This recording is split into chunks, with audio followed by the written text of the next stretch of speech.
ના દીકરા, તે મને છોડીને જઈ શકતો નથી. ખબર છે તે મારો એકમાત્ર દીકરો છે, તે મારો વારસદાર છે.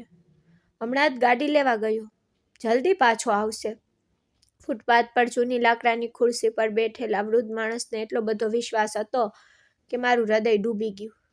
રાતના 2 વાગ્યા હતા અને રસ્તો લગભગ ઉજળ હતો. તેના ધ્રુજતા હાથમાં મેં તેને આપેલો ઠંડા પાણીનો ગ્લાસ હતો, પણ તેની નજર રસ્તાના વળાંક પર ટકેલી હતી, જ્યાં તેનો દીકરો તેને છોડીને ગયો હતો અને કહ્યું હતું કે તે કાર લઈને પાછો આવશે.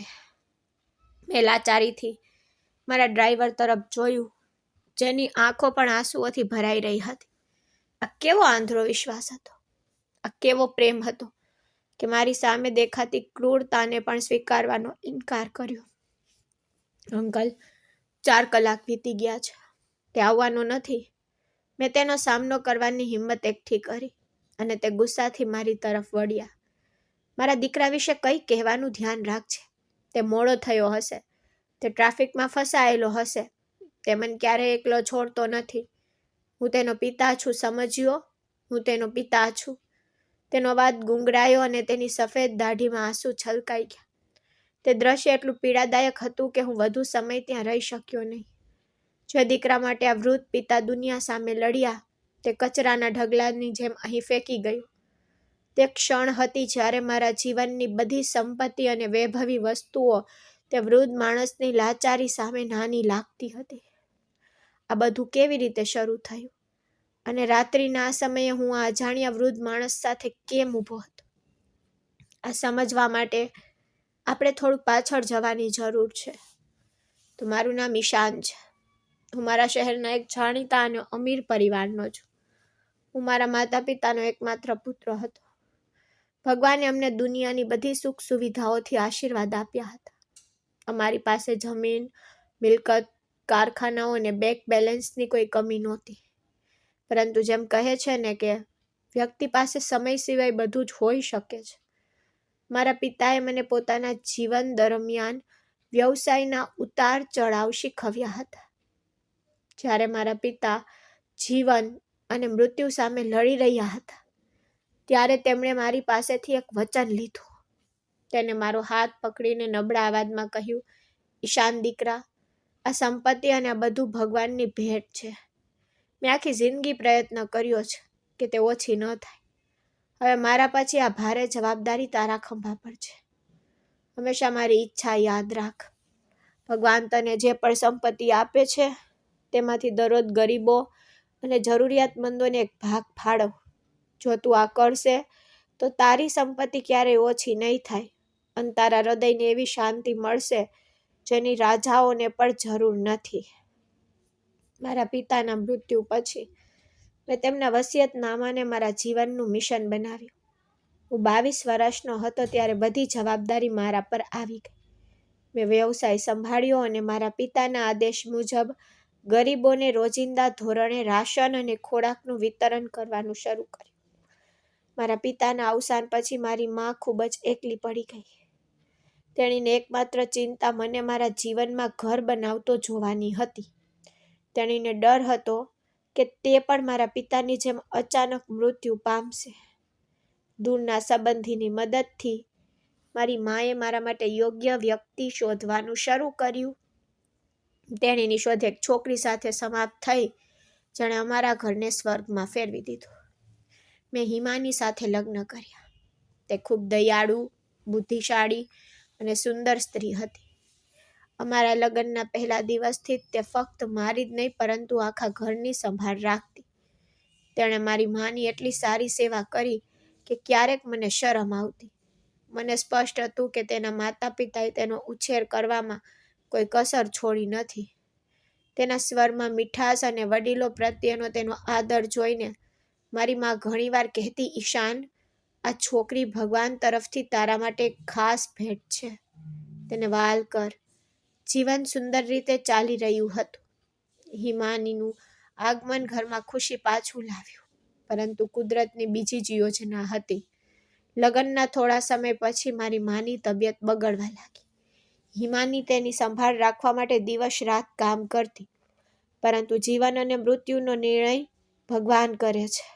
મારી મા પણ મારા પિતા સાથે રહેવા ચાલી ગઈ. હું ફરીથી એકલો રહી ગયો. પરંતુ આ વખતે હિમાની મારી સાથે હતી. તેણે મને તૂટતા અટકાવ્યો.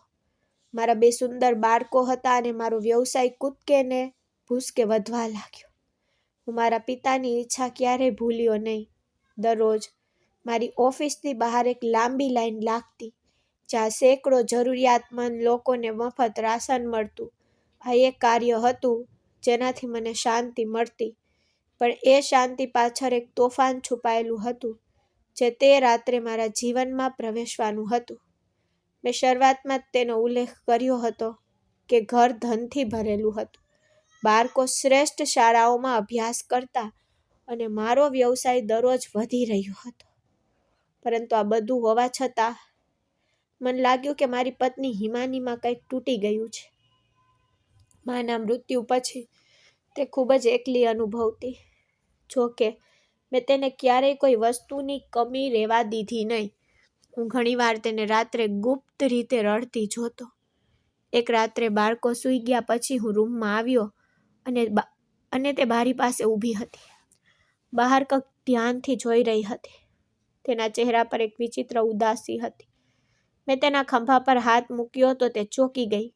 હિમાની, શું વાત છે? તું ઘણીવાર ઉદાસ રહે છે. જો તું કોઈ વાતની ચિંતા કરતી હોય તો મને કહે. ભગવાને આપણને બધું આપ્યું છે, તો પછી આ શું કેમ?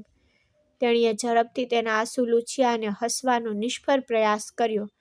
ના ઈશાન, એવું કંઈ નથી. મને ફક્ત માજીની યાદ આવે છે. તેના ગયા પછી ઘર ખાલી લાગે છે. અને પછી તે અટકી ગઈ. અને બીજું શું? મેં કંઈ પૂછ્યું નહીં. ક્યારેક કોઈ વ્યક્તિ પોતાના લોહીના સંબંધીઓને ખૂબ યાદ કરે છે. તેમના માતા પિતાનો પડછાયો તેમના પર હોવાથી દુનિયાની કોઈ પણ વસ્તુ તેમને ત્રાસ આપી શકતી નથી. કદાચ હું પણ વધુ પડતી લાગણીશીલ બની ગઈ છું. તેણીએ આ વિષય બાજુ પર રાખ્યો, પરંતુ તેની આંખોમાં રહેલી ઉદાસી મને અસ્વસ્થ કરી રહી હતી. મને ખબર નહોતી કે તેના ઉદાસી પાછળ કેટલું ઊંડું રહસ્ય છુપાયેલું છે.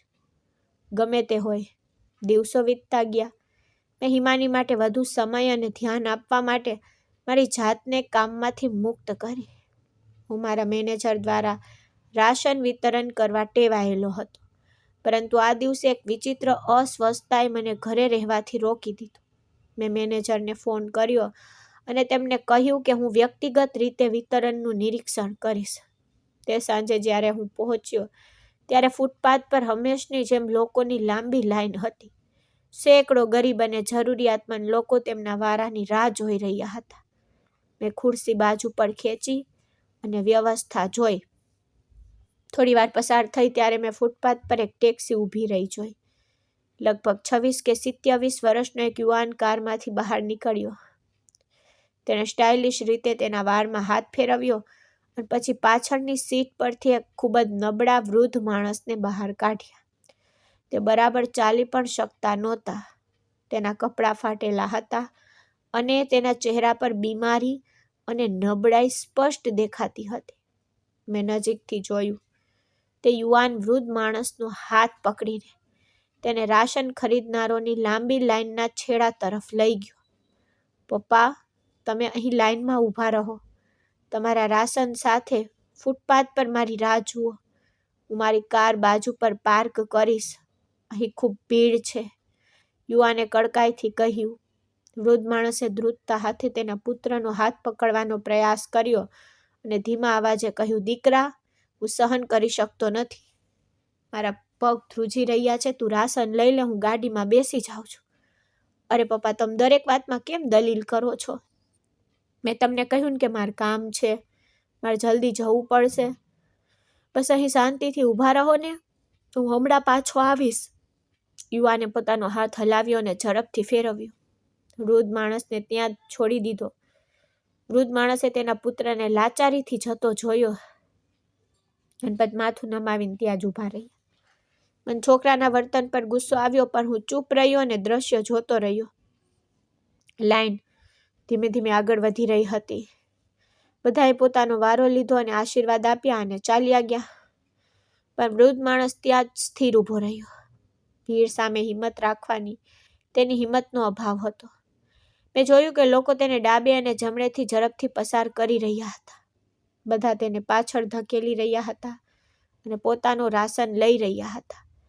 ગરીબ વૃદ્ધ માણસ તેની જગ્યાએથી ખસી શકતો નહોતો. તેનું નાજુક શરીર વારંવાર મચી રહ્યું હતું અને તે લગભગ પડી ગયો હતો. સૂર્ય અથમવાનો હતો અને રાશન માંગનારા લોકોની સંખ્યા ઘટવાને બદલે વધતી જતી હતી. હું મારી ખુરશી પરથી ઊભો થયો. આ તમાશો જોવાનું મારાથી સહન ન થયું. મને સ્પષ્ટ લાગ્યું કે જો તે વધુ સમય સુધી આમ જ ઊભા રહેશે તો તે પડી જશે. મેં મારા એક કર્મચારીને ઈશારો કર્યો અને ઝડપથી તેની તરફ ચાલ્યો. અંકલ, હું તેની નજીક ગયો અને તેનો ધ્રુજતો હાથ પકડ્યો. તેનો હાથ બરફ જેવો ઠંડો હતો. તેણે ગભરાઈને મારી તરફ જોયું. તેની આંખોમાં એક વિચિત્ર ડર હતો. કદાચ તેને વિચાર્યું કે હું તેને લાઈનમાંથી દૂર કરવા આવ્યો છું. હા દીકરા, હું ફક્ત રાશન લઈને જઈશ. મારો વારો આવવાનો છે, તેણે સ્પષ્ટ કર્યું. જોકે તેનો નંબર ક્યાંય દેખાતો ન હતો. ના અંકલ, તમારે લાઈનમાં ઊભા રહેવાની જરૂર નથી. મારી સાથે આવો, મેં ધીમેથી કહ્યું અને મારા કર્મચારીની મદદથી મેં તેને ભીડમાંથી બહાર કાઢવામાં મદદ કરી. મેં ફૂટપાથ પર મારી ખુરશી મંગાવી અને તેને તેના પર બેસાડ્યા. અહીં આરામથી બેસો. મેં છોકરાને કહ્યું કે તે તેનું રાશન અહીં લાવે. તે બેઠા પર તેની નજર રસ્તા પર હતી. દીકરા, મારો દીકરો આવવાનો હશે. તેણે કહ્યું કે તે ટૂંક સમયમાં આવશે. જો તે મને અહીં નહીં જુએ તો તે નારાજ થશે. ઠીક છે અંકલ, જ્યારે તે આવશે ત્યારે તમે તેને અહીં જ શોધી શકશો. ચિંતા કરશો નહીં. મેં તેને દિલાસો આપ્યો. પાણીનો ગ્લાસ મંગાવ્યો અને તેને આપ્યો. મને ખબર નહોતી કે જે દીકરાની તે રાહ જોઈ રહ્યા હતા તે કદાચ ક્યારેય પાછો નહીં આવે. અને આ રાત મારા જીવનની સૌથી લાંબી રાત હશે. સમય પસાર થતો ગયો. નિસ્તેજ સૂર્યપ્રકાશ ધીમે ધીમે અંધકારમાં ઓગળી ગયો. રાશનની રાહ જોતા લોકોની લાંબી ઘોંઘાટિયા લાઈન હવે સમાપ્ત થઈ ગઈ. મારા કર્મચારીઓ એક પછી એક પોતાનો સામાન પેક કરી રહ્યા હતા અને લોકો તેમના ઘરે પાછા ફરી રહ્યા હતા. તેમના આશીર્વાદ આપી રહ્યા હતા. ફૂટપાથ પણ ખાલી હતો, પણ વૃદ્ધ માણસ હજુ પણ સ્થિર હતો. મારી ખુરશી પર બેઠેલા વૃદ્ધ માણસ હજુ પણ એ ખૂણા તરફ જોઈ રહ્યા હતા જ્યાંથી તેનો દીકરો ગાયબ થઈ ગયો હતો. તેના હાથમાંનો ખાલી ગ્લાસ હજુ પણ ધ્રુજતો હતો, પણ તેની આશા તૂટી નહોતી. મારા મેનેજર મારી પાસે આવ્યા અને કહ્યું, સાહેબ, કામ પૂરું થઈ ગયું છે. બધા ચાલ્યા ગયા છે. શું આપણે જઈએ? મેં ઘડિયાળ તરફ અને પછી વૃદ્ધ માણસ તરફ જોયું. તમે લોકો જાઓ, હું થોડી વારમાં પાછો આવીશ. ગાડી અને ડ્રાઈવરને અહીં છોડી દો. કર્મચારી આશ્ચર્યચકિત થયો, પણ સંમત થઈ ગયો અને ચાલ્યો ગયો. હવે ફક્ત હું, મારો ડ્રાઈવર અને આ વૃદ્ધ પિતા, જે તેમના પોતાના બાળકની રાહ જોઈને ખૂબ જ ઠંડા પડી ગયા હતા.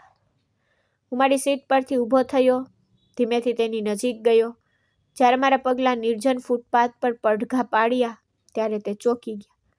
તેનો ચહેરો તરત જ ચમકી ગયો.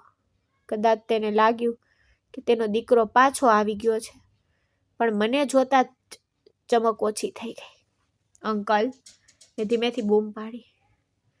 રાત થઈ ગઈ છે, અંધારું છે, હવે કોઈ અહીં આવશે નહીં.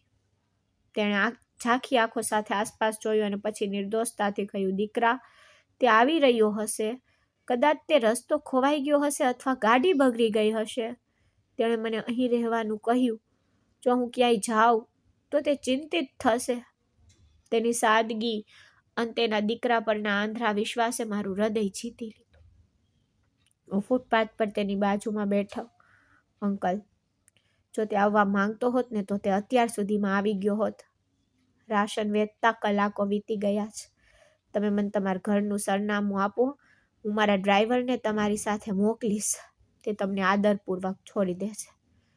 મારા શબ્દો સાંભળીને તેના ચહેરા પરની ચિંતાની રેખાઓ વધુ ઘેરી બની.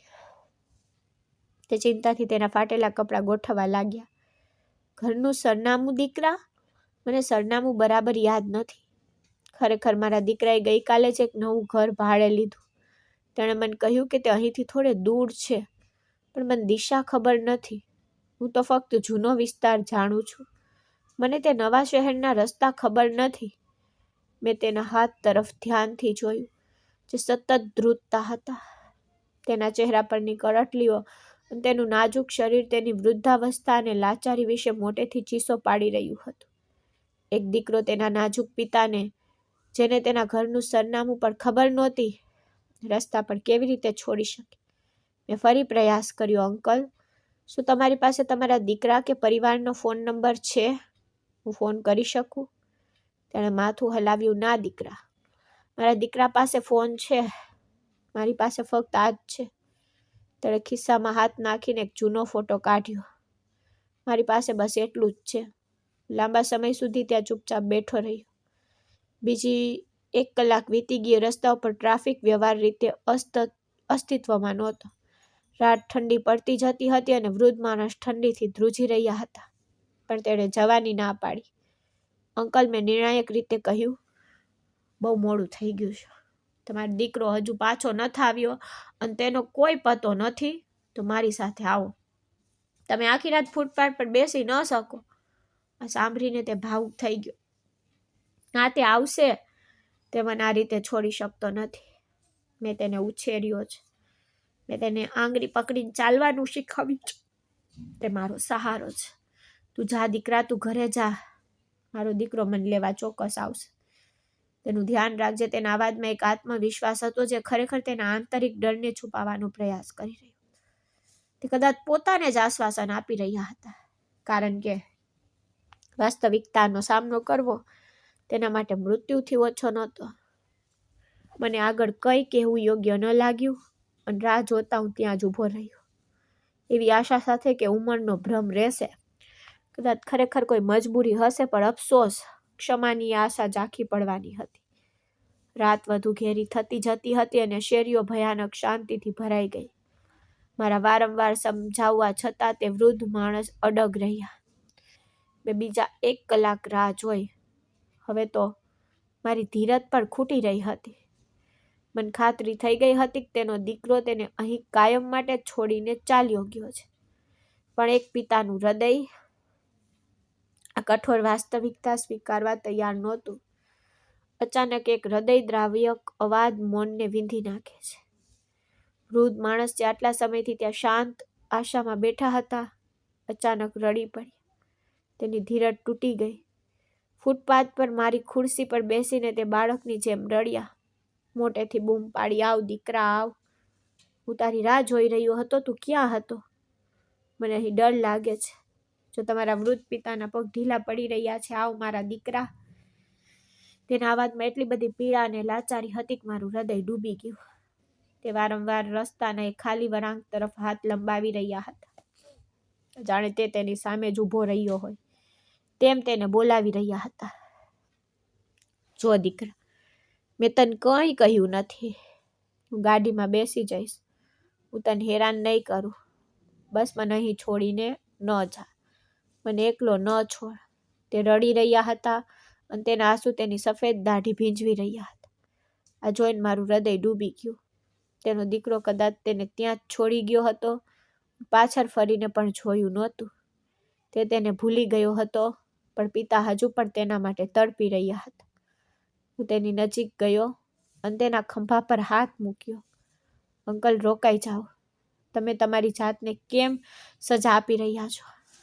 મેં તેને સાંત્વના આપવાનો પ્રયાસ કર્યો. મારો દીકરો ન આવ્યો. તેને રડતા મારી તરફ જોયું. શું તેને મારી પરવા નથી? શું આટલો ખરાબ છું? શું હું તેના માટે બોધ બની ગયો છું? મેં તેના બંને હાથ મારા હાથમાં લીધા અને તેને કડકાઈથી કહ્યું, અંકલ, મારી વાત ધ્યાનથી સાંભળો.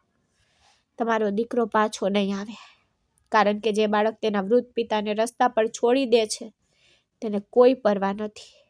જો તેને બિલકુલ પરવા હોત તો તે 4 કલાક રાહ ન જોત. તે ગયો છે, તે તમને છોડીને ગયો છે. મારા શબ્દો તેને વીજળીની જેમ ત્રાટક્યા. તે ચોંકી ગયા. તેની આંખોમાં આશાનો છેલ્લો કિરણ બુઝાઈ ગયો. તેને ખૂબ જ વિશ્વાસ સાથે કહ્યું હતું કે તે આવશે. તે મને આ રીતે છોડીને જઈ શકતો નથી. પરંતુ હવે વાસ્તવિકતા તેના ચહેરા પર તાકી રહી હતી, જેના પર તે દુનિયામાં સૌથી વધુ વિશ્વાસ કરતા હતા. તેણે તેના પેટમાં છળો ભોંક્યો હતો. તે થોડી વાર ત્યાં શાંતિથી બેઠા. પછી એવું લાગ્યું કે તે અંદરથી સંપૂર્ણપણે ભાંગી પડ્યા હતા. થાક અને નિરાશાએ તેને નબળા પાડી દીધા હતા. મારી સાથે આવો, મેં તેને ફરીથી કહ્યું. ભગવાન મહાન છે, તે રસ્તો શોધી કાઢશે. આજે રાત્રે તમે મારા મહેમાન છો. હું તમને અહીં રસ્તા પર છોડી શકતો નથી. આ વખતે તેણે કોઈ વિરોધ ન કર્યો. તે થાકી ગયા. તેને લડવાની શક્તિ ગુમાવી દીધી. તેને ધ્રુજતા હાથે મને પકડી રાખ્યો.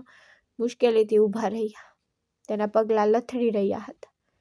મેં તેને મારી કારમાં બેસાડવામાં મદદ કરી. આખા રસ્તે તે બારી બહાર ઉજ્જળ શેરીઓ તરફ જોતા રહ્યા. શાંતિથી આંસુ વહાવતા રહ્યા. મને ખબર નથી કે તેના હૃદયમાં કયું તોફાન ચાલી રહ્યું હતું. કેવી યાદો ઘાવને તાજી કરી રહી હતી. મને તેના માટે ખૂબ જ દયા આવી. હું આ દુનિયાના ક્રૂર લોકો વિશે વિચારી રહ્યો હતો, જેઓ પોતાના માતા પિતાને કચરા જેવા ગણે છે અને બહાર ફેંકી દે છે. થોડી વાર પછી કાર મારા ઘરના દરવાજા પર આવી. ચોકીદારે દરવાજો ખોલ્યો.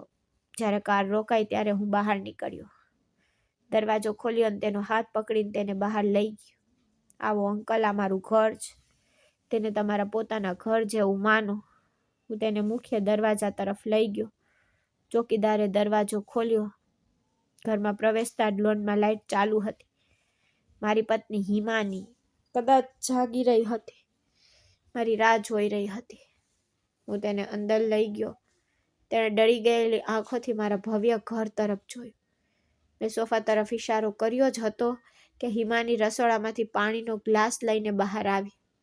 મારી બાજુમાં ઊભેલા નબળા રડતા વૃદ્ધ માણસ પર તેની નજર પડતા જ તે પથ્થર બની ગઈ. તેના પગલાં થંભી ગયા. તેનો ચહેરો રંગહીન થઈ ગયો. તેની આંખો પહોળી થઈ ગઈ.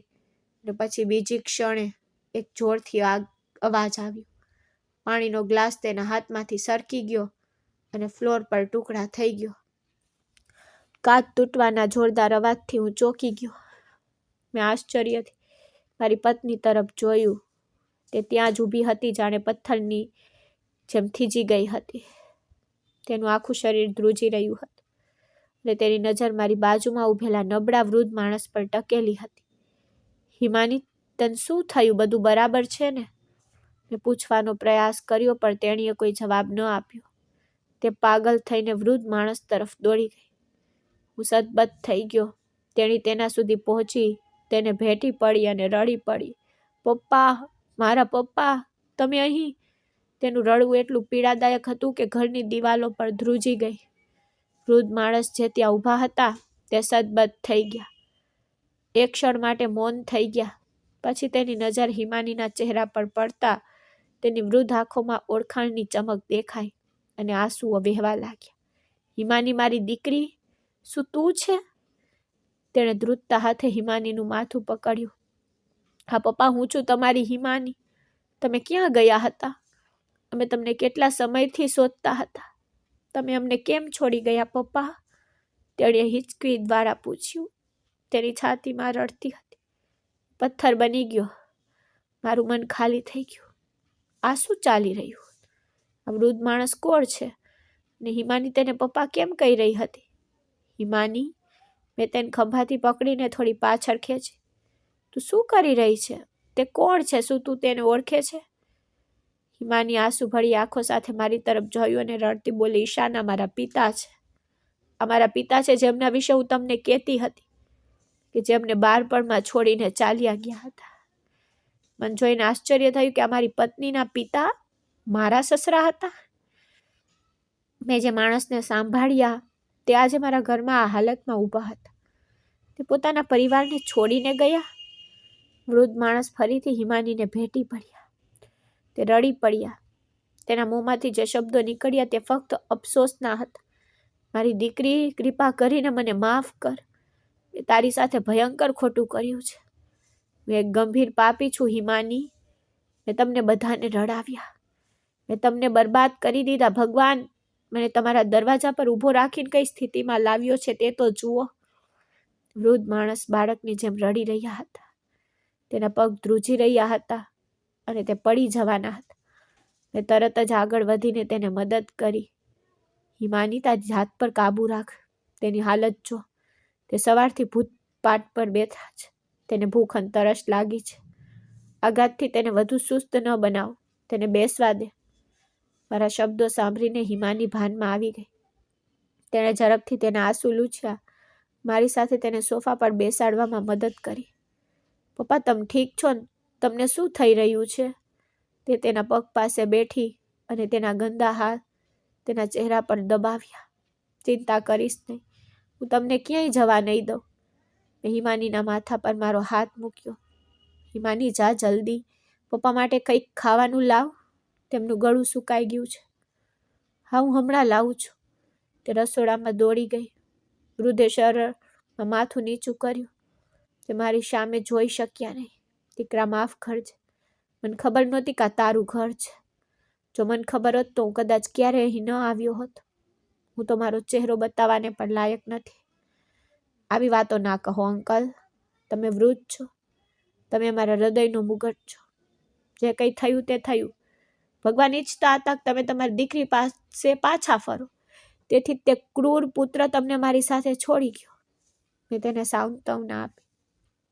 તે સમયે હિમાની પાણીનો ગ્લાસ લઈને દોડતી આવી. તેણીએ પોતાના હાથે તેના પિતાને પાણી પીવડાવ્યું. તેની આંખોમાંથી આંસુ ટપકતા હતા, ગ્લાસમાં ભળી રહ્યા હતા. તે તેની પુત્રીના પ્રેમથી આંસુથી ભરાઈ ગયા, જેને તેણે વર્ષો પહેલા નકારી કાઢી હતી.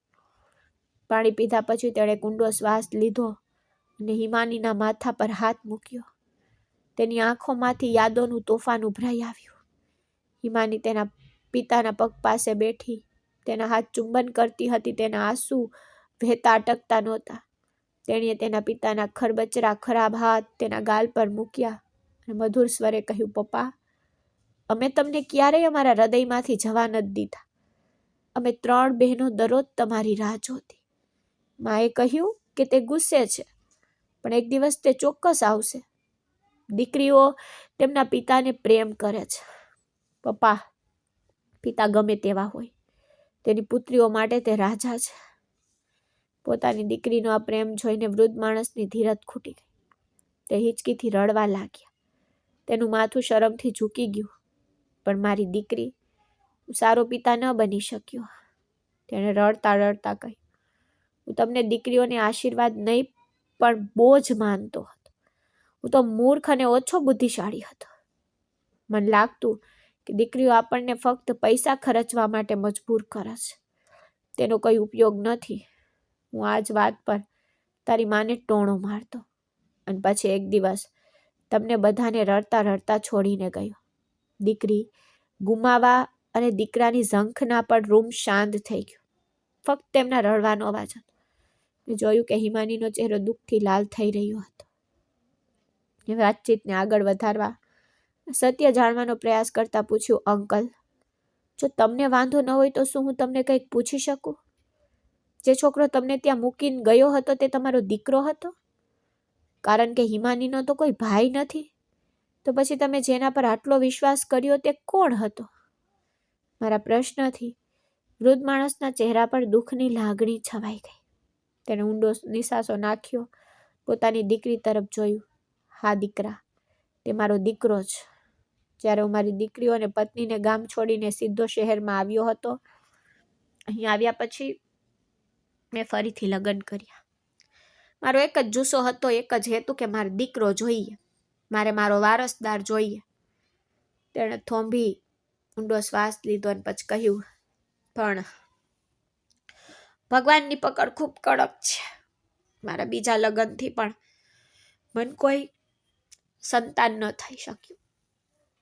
ઘણા વર્ષો વીતી ગયા. મારું હૃદય અંદરથી ખાલી થવા લાગ્યું. મને મારી દીકરીઓની યાદ આવવા લાગી. મને ઘણી વાર પાછા જવાનું મન થતું કે મારે તમારા બધા પાસે માફી માંગવી જોઈએ, પણ ત્યાં સુધીમાં મેં તારી માન છૂટાછેડાના કાગળો મોકલી દીધા હતા. પાછા ફરવાનો મેં દરવાજો જ બંધ કરી દીધો. હું હવે પાછો આવી શકતો નથી. હિમાલય રડતા રડતા તેના પિતાનો હાથ દબાવ્યો. વૃદ્ધ માણસે આગળ કહ્યું, પરંતુ વારસદારની ઈચ્છા હજુ પણ મારા હૃદયમાં સાપની જેમ ડંખતી હતી. જ્યારે ડોક્ટરે હાર માની લીધી ત્યારે મારી બીજી પત્નીએ મને કેટલીક સલાહ આપી. તેણીએ તેની બહેનના અનાથ પુત્રને દત્તક લીધો. તેણીએ મને કહ્યું કે આપણે તેને ઉછેરીશું અને દુનિયાને કહીશું કે તે આપણું પોતાનું લોહી છે, તે અમારો પુત્ર છે.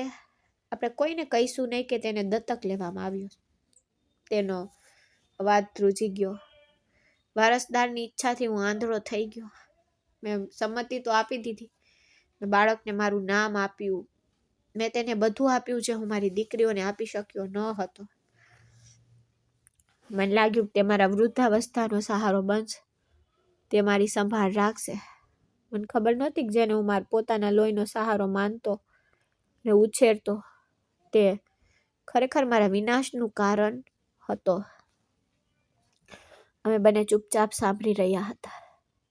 તે છોકરો મોટો થયો. મેં તેની ગેરકાયદેસર ઈચ્છાઓ પૂરી કરી. પણ પરિણામ શું આવ્યું? વૃદ્ધે કડવાશથી કહ્યું. યુવાનીમાં પ્રવેશતાની સાથે જ તેણે પોતાનો સાચો રંગ બતાવવાનું શરૂ કરી દીધું. તે ખૂબ જ ભ્રષ્ટ થઈ ગયો. વૃદ્ધનો અવાજ ધ્રુજતો હતો અને તેના ચહેરા પર પીડાના પડછાયા ઘેરાવા લાગી. તેણે ઊંડો શ્વાસ લીધો અને તેની ધ્રુજતી આંગળીઓ ઘૂંટણ પર ઘસી. દીકરા, તે છોકરાએ મારા જીવનની બચત, મારો વ્યવસાય, મારું ઘર બધું જ જુગારમાં નાખી દીધું. મેં તેને રોકવાનો પ્રયાસ કર્યો. મેં તેને વિનંતી કરી, આમ ના કર, અમારી વૃદ્ધાવસ્થા છે, અમારો સહારો છે. પણ તેને ધન અને ડ્રગ્સનો જનૂન હતો. તેણે એક પછી એક બધું વેચી દીધું અને ભાડાના ઘરમાં રહેવા ગયા. હિમાની રડી પડી, તેના પિતાના હાથને વાલ કરતી જ્યારે હું આ ભયાનક વાર્તા સાંભળી રહ્યો હતો. જ્યારે બધું પૂરું થઈ ગયું અને પરિવાર ભૂખ્યો હતો તો તેણે મને પૈસા કમાવાનો એક નવો રસ્તો કહ્યો. વૃદ્ધ માણસની આંખોમાં આંસુ આવી ગયા. દરરોજ સવારે તે મને કોઈ ચોક, બજાર અથવા ફૂટપાથ પર લઈ જતો અને ત્યાં બેસાડતો. તે કહેતો, અહીં બેસો અને ભીખ માંગો. લોકો જ્યારે કોઈ વૃદ્ધ માણસને જોતા ત્યારે વધુ પૈસા આપતા. મેં ગુસ્સામાં મારી મુઠ્ઠી પકડી અને દત્તક પુત્ર તેના પિતા સાથે આ રીતે વર્તતો. હું આખો દિવસ ગરમીમાં, ઠંડીમાં ત્યાં બેસતો, ભીખ માંગીને. હું જે કંઈ ભેગું કરતો તે સાંજે આવીને મારી પાસેથી છીનવી લેતો. જો મારી પાસે ક્યારેય પૈસા ઓછા હોતા તો તે મને ગાળો આપતો. તે અટકી ગયા. કદાચ તેની પાસે આગળની વાત કહેવાની હિંમત નહોતી. તેણે હિમાની તરફ જોયો અને પછી તેની નજર નીચી કરી. હું હવે બીમાર પડી રહ્યો હતો. દીકરા, હું વૃદ્ધ થઈ રહ્યો છું. મારી જાતને કાબૂમાં રાખી શકતો નથી. ઘણીવાર હું બાથરૂમ કરી લેતો, મારા કપડાં બગાડતો, મારી જાતને રોકી શકતો નહોતો. તેનો અવાજ ઉદાસ થઈ ગયો. તું માનશે નહીં, જ્યારે આવું થતું ત્યારે મને સાફ કરવા કે સાંત્વના આપવાને બદલે તે મને મારતો, તે મને થપ્પડ મારતો, તે મને ધક્કો મારતો કે તમે આ ગડબડ કેમ કરી? તમે મારા માટે સમસ્યા બની ગયા છો. હિમાનીએ જોરથી ચીસ પાડી અને તેના પિતાને ગળે લગાવ્યા. રોકાવ પપ્પા, રોકાવ. અમને હવે સાંભળવું નથી. મારું હૃદય ફાટી જશે. તે ક્રૂર માણસે તમારી સાથે ખૂબ જ ક્રૂરતા કરી અને અમે અમારા ઘરમાં આરામથી સૂતા રહ્યા. વૃદ્ધ માણસ પણ તેની પુત્રી સાથે રડવા લાગ્યો.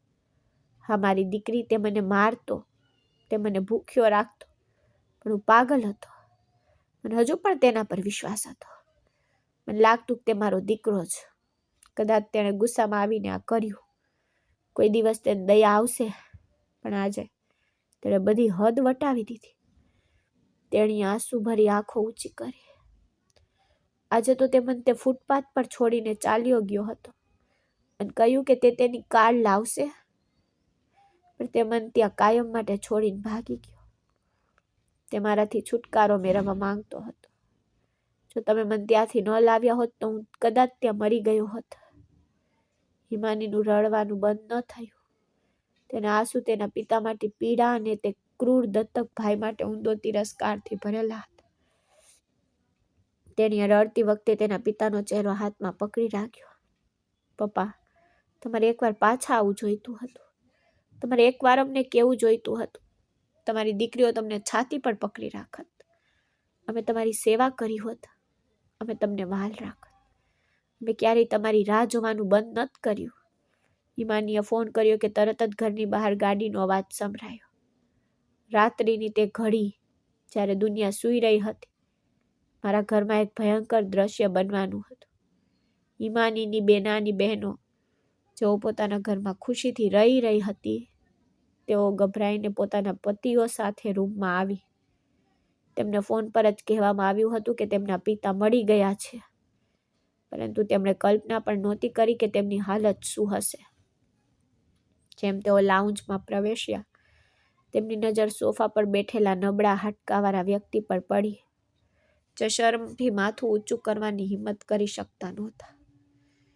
એક ક્ષણ માટે તેઓ વિશ્વાસ કરી શક્યા નહીં કે આ એ જ પિતા છે, જે એક સમયે ઘરના શક્તિશાળી વડા હતા. બંને બહેનો એકસાથે ચીસો પાડી અને તેમના પગ પાસે દોડી ગઈ.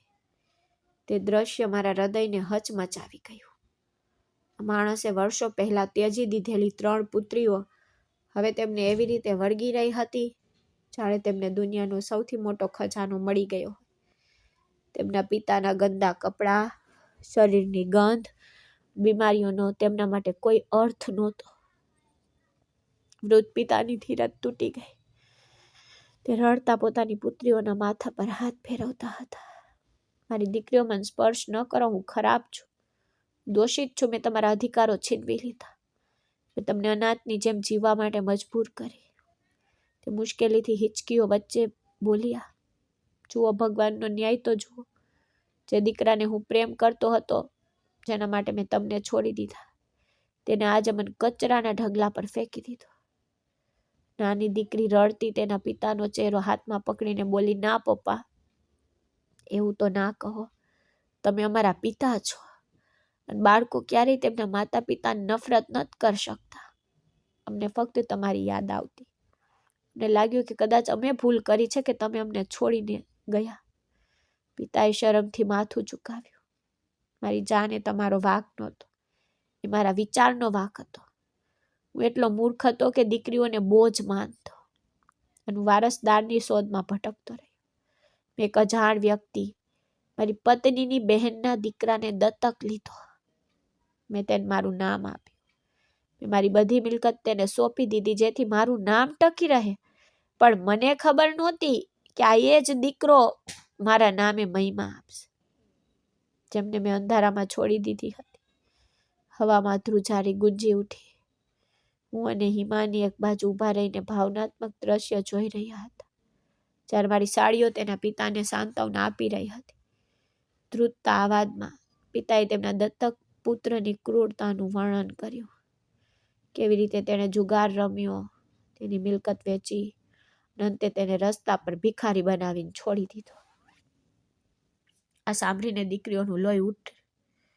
તે જુલ્મીએ તમારા પર હાથ ઉપાડ્યો, તેણે તમને માર્યો. મોટી પુત્રીએ ગુસ્સા અને દુઃખના મિશ્રણમાં કહ્યું, પપ્પા, અમે તેને જવા દઈશું નહીં, અમે તેના પર કેસ કરશું. મેં આગળ વધીને કહ્યું, ચિંતા કરશો નહીં, હું તેને ન્યાય માટે લઈ જઈશ. તે માણસે માનવતાની બધી હદો ઓળંગી દીધી છે. તેને તેના કાર્યો માટે ચોક્કસ સજા મળશે અને તેને ખૂબ જ ટૂંક સમયમાં સજા મળશે. જ્યારે ચર્ચાઓ ચાલી રહી હતી ત્યારે એક નવી ચર્ચા શરૂ થઈ ગઈ. હિમાનીની બહેનોએ આગ્રહ કર્યો કે પપ્પા, તમે અમારી સાથે ઘરે આવો. હિમાની દીદી, તમારી પાસે પહેલેથી જ ઘણી જવાબદારીઓ છે. હું પપ્પાને મારી સાથે લઈ જઈશ, હું તેનું ધ્યાન રાખીશ. નાની બહેને કહ્યું. બીજી બહેને તરત જ કહ્યું, ના, પપ્પા મારા ઘરે જશે. મેં તેમના પાછા ફરવા માટે ખૂબ પ્રાર્થના કરી છે. હવે હું તેમને મારી નજરથી દૂર નહીં થવા દઉં. ત્રણેય દીકરીઓ પોતાના પિતાને ઘરે લઈ જવા માટે બાળકની જેમ લડી રહી હતી. દરેક દીકરી પોતાના પિતાની સેવા કરવાનો આનંદ ઈચ્છતી હતી. વૃદ્ધ પોતાની દીકરીઓ તરફ આશ્ચર્ય અને આનંદથી જોતા હતા. તે વિચારી રહ્યા હતા કે જે દીકરાને તેણે બધું આપી દીધું, તે તેને ઘરમાંથી કાઢી મૂકવાના બહાના શોધી રહ્યો હતો. અને આ દીકરીઓ, જેમને તેણે કંઈ આપ્યું જ નહોતું, આજે તેઓ તેને ઘરે લઈ જવા માટે એકબીજા સાથે ઝઘડી રહી હતી. મેં સ્મિત સાથે તેમની દલીલ સાંભળી અને પછી નિર્ણાયક રીતે બોલ્યો, જુઓ, તમે બધા ખૂબ ઉત્સાહી છો, પણ પપ્પા ક્યાંય જવાના નથી. આ મારું ઘર છે અને આજથી આ તેમનું ઘર છે. હું લાખો લોકોને રાશન પૂરું પાડું છું. હું હજારો લોકોને મદદ કરું છું, તો શું મારા સસરાની સંભાળ ન રાખી શકું? મારા ઘરમાં તેમને રહેવું મારા માટે સન્માનની વાત છે. મેં મારી પત્નીના હાથ પર હાથ મૂકી અને કહ્યું, હિમાની સૌથી મોટી દીકરી છે, તેથી તેનો પહેલો અધિકાર છે. પપ્પા અહીં રહેશે. હવે જો તમે ઈચ્છો તો તમે બધા તેમને મળવા આવી શકો છો. બધા માની ગયા. પપ્પાએ ભીની આંખોથી મારી સામે જોયું અને મને આશીર્વાદ આપ્યા. તે રાત્રે ઘર જે એક સમય ઉદાસ હતું તેને તેની મૂળ સ્થિતિમાં પાછું લાવવામાં આવ્યું. મેં પપ્પાને ગેસ્ટ રૂમમાં ખસેડવામાં આવ્યા, તેમને નવડાવ્યા, નવા કપડાં પહેરાવ્યા અને પછી ખવડાવ્યું. તેમને કદાચ વર્ષો પછી શાંતિથી ઊંઘ આવી હતી, પણ મારું કામ હજી પૂરું થયું નહોતું. બીજા દિવસે સવારે પિતાએ મને દીકરાનું વર્ણન અને યાદ રહેલો કાર નંબર આપ્યો. મેં વરિષ્ઠ પોલીસ અધિકારીઓનો સંપર્ક કર્યો અને આખી પરિસ્થિતિને સમજાવી. દત્તક લીધેલા દીકરાએ પોતાના પિતાને રસ્તા પર છોડીને ભાગી જવું અને તેના પર હુમલો કરવો એ ગંભીર ગુનો હતો. પોલીસ હરકતમાં આવી. શહેરભરના ચેકપોઇન્ટ પર કારનો નંબર ચમકી ગયો અને પછી અપેક્ષિત પરિણામ આવ્યું. સાંજ સુધીમાં જ સમાચાર આવ્યા કે છોકરાની શહેરના એક જુગારધામમાંથી ધરપકડ કરવામાં આવી છે. તે તેના પિતાને છોડી ગયેલા પૈસાથી જુગાર રમી રહ્યો હતો. મેં પોલીસ સ્ટેશન જઈને તેનો સામનો કરવાનું નક્કી કર્યું. જ્યારે હું પહોંચ્યો ત્યારે તેને કેદ કરવામાં આવ્યો હતો. તેણે મને જોતાની સાથે જ મને ઓળખી લીધો. કદાચ મને રાશન વહેંચતા જોયો હશે. કેમ ભાઈ, તને તારા પિતાની કમાણી બગાડવાનો ખૂબ શોખ હતો? મેં કટાક્ષમાં કહ્યું. તેણે બેશરમીથી જવાબ આપ્યો, તે મારા પિતા હતા, હું જે ઈચ્છું તે કરવા માટે. તમે કોણ છો? અને તે વૃદ્ધ માણસ તો હવે રસ્તા પર મરી ગયો હશે. તેના બેશરમ શબ્દોએ મારા શરીરમાં આગ લગાવી દીધી. મેં ઇન્સ્પેક્ટર તરફ જોયું. ઇન્સ્પેક્ટર સાહેબ, આ માણસ એક વૃદ્ધ નાગરિક પર હુમલો જ નહીં, પણ તેને મારી નાખવાનો પ્રયાસ પણ કર્યો છે.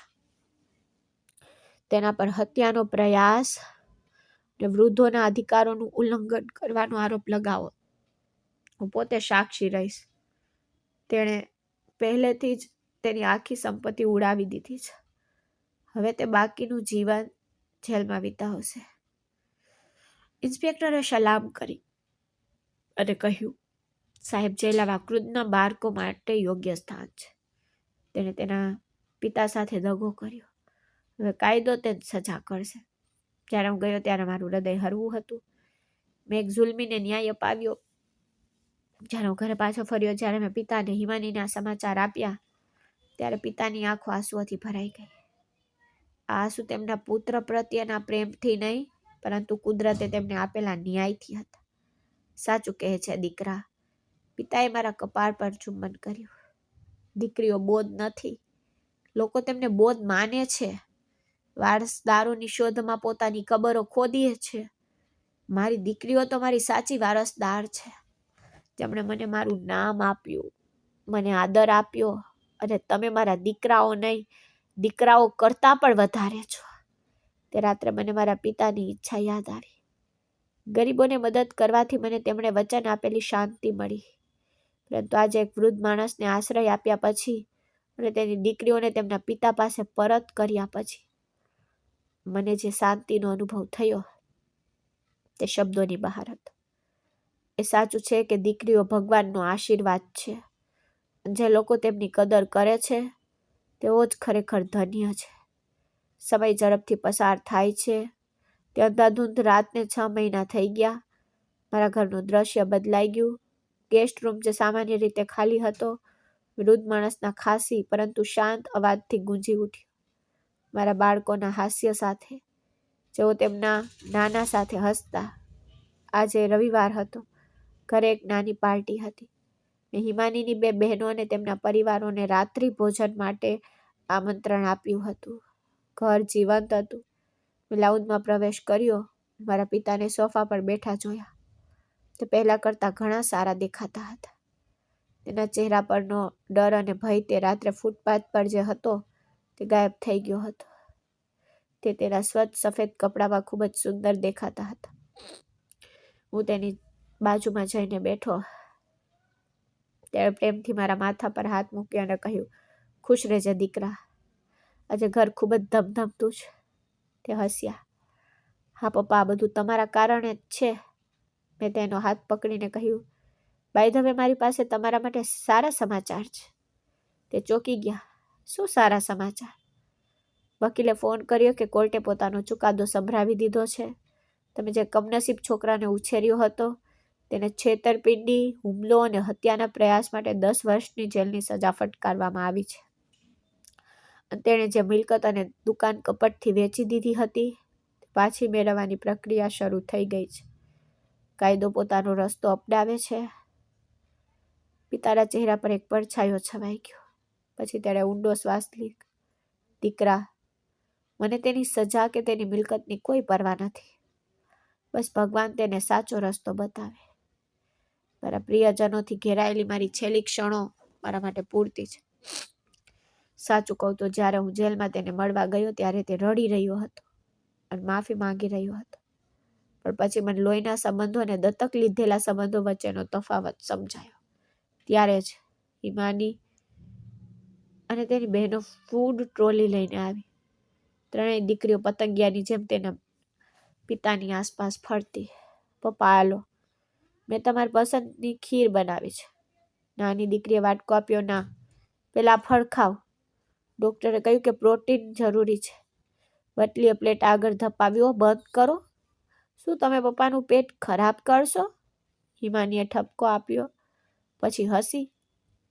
પપ્પા, મને કહો, તમે શું ખાવા માંગો છો?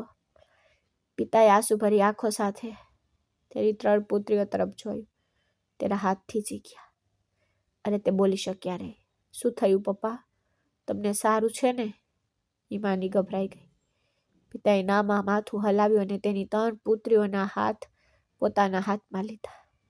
કંઈ નહીં જાન, મારું હૃદય આનંદથી ભરાઈ ગયું છે. વિચારી રહ્યો છું કે માણસો કેટલા મૂર્ખ છે. મેં મારું આખું જીવન એવા દીકરાને શોધવામાં વિતાવ્યું જે મારો ક્યારે થયો જ નહીં. મેં તમને 3ને બોધ માની. મેં તમને છોડી દીધી. મેં તમારા માને દુઃખ આપ્યું. બદલામાં મેં શું ખરીદ્યું? એક સાપ જેણે મને કરડ્યો, જેણે મને કાંટો સમજીને ફેંકી દીધો. તે આજે મારા માટે ફૂલો બની ગયા. મારા ખોળામાં સુગંધ ભરી રહ્યા છે. મેં જોયું કે બધાની આંખો ભીની થઈ રહી હતી.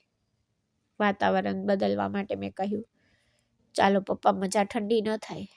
ખોરાક ઠંડો થઈ રહ્યો છે. બધા રાહ જોઈ રહ્યા હતા. રાત્રિ ભોજન પછી અમે બધા બાલ્કનીમાં ચા પીતા બેઠા હતા. ત્યારે મને લાગ્યું કે પિતા કંઈક કહેવા માંગે છે. તે વારંવાર પોતાનું ગળું સાફ કરી રહ્યા હતા. પછી તેમણે મને બધાને ચૂપ કરવા માટે ઈશારો કર્યો. જ્યારે બધા ચૂપ થઈ ગયા ત્યારે પિતાએ કંઈક ઐતિહાસિક વાત કહી જે હાજર રહેલા બધાના હૃદયમાં છવાઈ ગઈ. મારી તરફ ઈશારો કરીને તેમણે કહ્યું, ઈશાન દીકરા, તે મારા પર કરેલો ઉપકાર હું ક્યારેય ભૂલીશ નહીં. પણ આજે મારી દીકરીઓ અને જમાઈઓ સામે અને ખાસ કરીને કાલે માતા પિતા બનનાર બાળકોની સામે હું તેમને કંઈક કહેવા માંગુ છું. બધા ધ્યાનથી સાંભળી રહ્યા હતા. લોકો કહે છે કે દીકરો વૃદ્ધાવસ્થામાં સહારો છે. તે વંશ આગળ ધપાવતો હોય છે અને વારસદાર હોય છે. હું પણ એ મૂર્ખાઈનો ભોગ બની ગયો. મેં વિચાર્યું કે દીકરા વિના મારું નામ ભૂસાઈ જશે, મારી મિલકત બીજાને જશે. પણ જુઓ, મારું નામ કોણે જીવંત રાખ્યું? મારી દીકરીઓએ. મારું સન્માન કોને જાળવી રાખ્યું? મારા જમાઈએ. હું જે દીકરાને મારો વારસદાર બનાવી રહ્યો હતો તેણે મને લાચાર બનાવી દીધો. તેનો અવાજ ગુંગરાયો, પણ તે અટક્યા નહીં. દીકરો હોવો એ કોઈ ચમત્કાર નથી અને દીકરી હોવી એ કોઈ ખામી નથી. ચમત્કાર બાળકની ભલાઈમાં રહેલો છે. જે લોકો દીકરીઓના જન્મ પર ભ્રમિત થાય છે અથવા તેમને બોધ માને છે અને તેમને વિદાય વહેલા આપવા માંગે છે, હું તે બધા લોકોને કહેવા માંગુ છું કે તેઓ પોતાની દીકરીઓને ભગવાન માટે બોધ ન માને. દીકરીઓ તો છાંયડાવાળા વૃક્ષ છે જે પોતે ગરમી સહન કરી પરંતુ તેમના વૃદ્ધ માતા પિતાને છાંયડો પૂરો પાડે છે. હિમાની રડી પડી અને તેના પિતાના ખંભા પર માથું મૂક્યું. પપ્પા, તમે અમારા માથાનો મુગટ છો. પ્લીઝ અમને વધુ શરમ ન કરાવો. મેં ફક્ત તે જ કર્યું જે અમારી ફરજ હતી. ના દીકરા, ફક્ત એક ફરજ નથી. પિતાએ હિમાનીના માથા પર હાથ ફેરવ્યો. આ એ પ્રેમ છે જે ભગવાને દીકરાના હૃદયમાં મૂક્યો છે. લગ્ન પછી દીકરો ઘણીવાર તેના પત્નીનો બની જાય છે, વ્યવસાયમાં ફસાઈ જાય છે, પરંતુ દીકરી ભલે તે 7 સમુદ્ર પાર રહેતી હોય, તેનું હૃદય હંમેશા તેના માતા પિતા માટે ધબકે છે. પછી તેને મારી તરફ જોયું. ઈશાન, તે મને કહ્યું હતું કે તારા પિતાની ઈચ્છા ગરીબોને સંપત્તિ વેચવાની હતી. તું દરરોજ રાશન વેચે છે, તે એક મહાન કાર્ય છે. પણ યાદ રાખ દીકરા, દયાનું સૌથી મોટું કાર્ય લાગણી છે. તે મને રસ્તા પરથી ઉપાડ્યો, તે મને માન આપ્યું, તે મારી દીકરીઓને મારી સાથે ફરીથી જોડી દીધી. આ દયા તારી 7 પેઢીઓને પોષશે. જે ઘરમાં વડીલોનું સન્માન થાય અને દીકરીઓનું સન્માન થાય, ત્યાં ક્યારેય રોજગારની કમી નથી હોતી, ત્યાં ક્યારેય શાંતિપૂર્ણ નથી થતી. મેં માથું નમાવ્યું. પિતા, આ બધું તમારા આશીર્વાદ છે. મારા પિતા કહેતા કે લોકોના અધિકારોનો મુદ્દો ખૂબ જ મુશ્કેલ છે. ફક્ત ભગવાન સમક્ષ મારું માથું ઊંચું રાખવાનો પ્રયાસ કરી રહ્યો છું. પિતાએ તેની પૌત્રીને નજીક બોલાવી, મારા બાળકો, એક વાત યાદ રાખજો. હું કહું છું કે જીવનમાં ક્યારે એવું ન વિચારો કે છોકરો સારો છે કે છોકરી. આ બધું ભગવાનની ભેટ છે. જો ભગવાન તમને દીકરી આપે તો તેમને એવી રીતે ઉછેરો, તેમને એટલો પ્રેમ કરો કે તેઓ ક્યારેય દીકરાની કમી અનુભવે નહીં. અને ક્યારેય પિતા કે વૃદ્ધ વ્યક્તિને બોજ ન માનો, કારણ કે જ્યારે તમે તમારા વડીલોને ખભા આપો છો, ત્યારે તમે ખરેખર તમારા માટે સ્વર્ગના દરવાજા ખોલી રહ્યા છો. મોડી રાત્રે બધા મહેમાનો ગયા અને પપ્પા સૂઈ ગયા પછી હિમાની અને હું ટેરેસ પર ઊભા હતા. આકાશ તરફ જોઈ રહ્યા હતા. હિમાનીએ મારો હાથ પકડીને ચુંબન કર્યું. આભાર ઈશાન.